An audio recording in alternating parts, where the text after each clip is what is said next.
Tuwing gabi ka lang nagte-text, maki-message ko walang effect.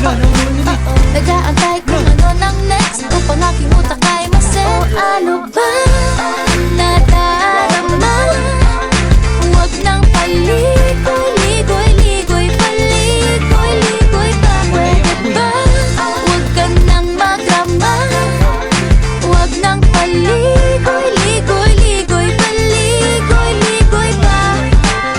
Kwento-kwento ka tungkol sa bagay-bagay. Pag-usapan namin natin tayo medyo bagay. Ngunit mabagal ka, di mo maisipin sa bagay. Kunting tiis na lang, malapit na akong magbabay. Ano ka ba naman? Ganyan-ganyan na lang. Wala ka lang alam gawin kundi magparamdam. Hindi ko na alam ano pa dapat ang iisipin ko, o dapat ba na wag na lang. Tuwing gabi ka lang nagte-text, maki-message ko walang